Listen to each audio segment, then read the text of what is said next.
The Nissan GT-R is a car that snacks on 911s and has Audi R8 Pluses as the main course.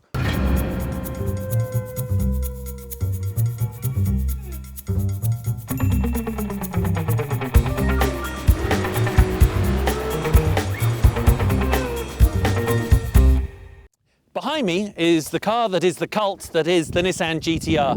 You know, on paper, it's pretty much the perfect car. The performance figures are staggering. Why then don't I know anyone that owns one? But it's here now, it's fast, so let's see what all the fuss is about.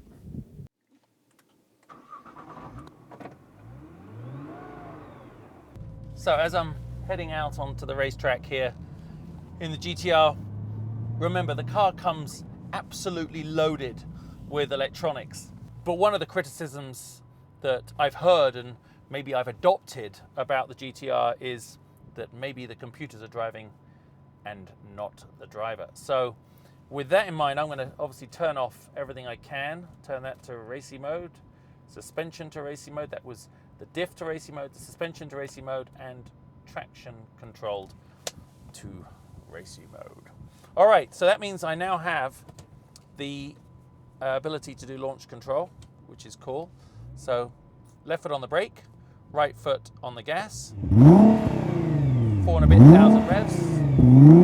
Go. Bloody hell. All right, it does take off. Takes off like someone just stole it from the valet.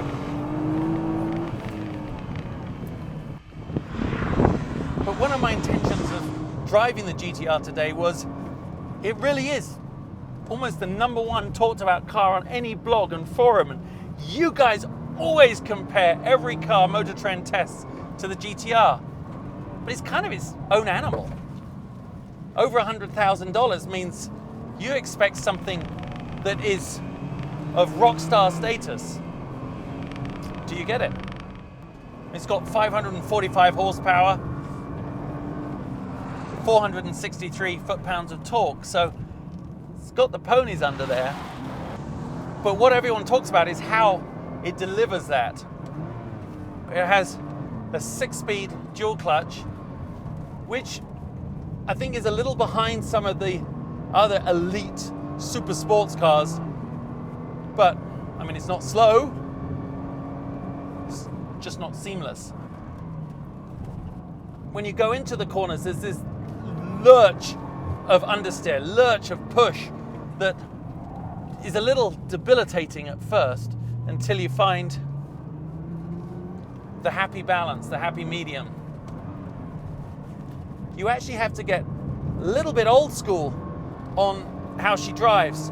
You've got to brake nice and neatly. Let's do it here. So brake, not too late. Electronics let me brake late. Turn in, roll through the corner, get on the gas earlier than you think, power it out, wait for the turbo to spool up, and then carry the dynamics of the car through to exit. It's just interesting, that fine balance in an all-wheel drive car, because you just have to have patience. Who'd have thunk it? You need patience in a bloody GT-R. That's not what I came here thinking I was going to have to do. Listen to that though, listen. It's awful. The noise on this car, I think for me, is the most disappointing factor. It just doesn't sound like anything. It sounds a little bit, as I accelerate, like my old grandfather clearing his dodgy throat. And then it does get clear and it screams a little. Oh, that's where it was excellent. Going in there under the brakes with the weight of the car carrying me sideways, actually solid as a rock, very stable platform, high-speed understeer here through this fast section, but direction change, very good as long as you balance the throttle at the right moment. Otherwise, I think you're going to disappear and head towards an early grave. So it's fast, it's energetic, it's dynamic, it's technical, it is fun. But does it have soul, man? I don't know. Does it have soul? Well, I've never done this before, but having just got out of the car, I need to address something. Now, I know a lot of you MotorTrend fans, according to the blogs and forums, are madly passionate about that car. And I can only conclude that not many of you have actually ever driven one. Now, the chassis is pretty sophisticated, we know that. It's got the right sort of suspension on it, and it's been well developed over the last, 7 years the GT-R's been around. But you know what? It's brutally efficient. It does get there, it brakes very well, it turns in, and then the all-wheel drive system starts to let you down. And maybe the problem with the all-wheel drive system is that it's the split, the differential between the front and the rear. Because in that R8 Plus we tested not long ago, I said it at the time, that's almost the best rear-wheel drive I've ever experienced, with the benefit of the front wheels engaging as well. Here, it's just old school.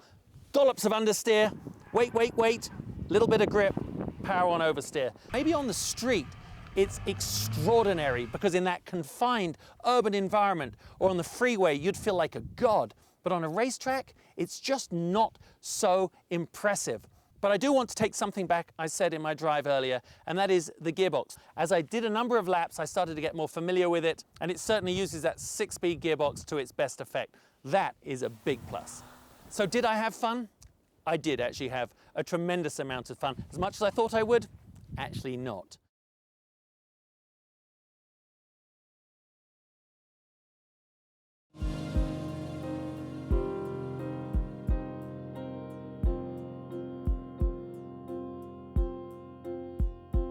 Check back each week for more on your eBay Motors mobile app.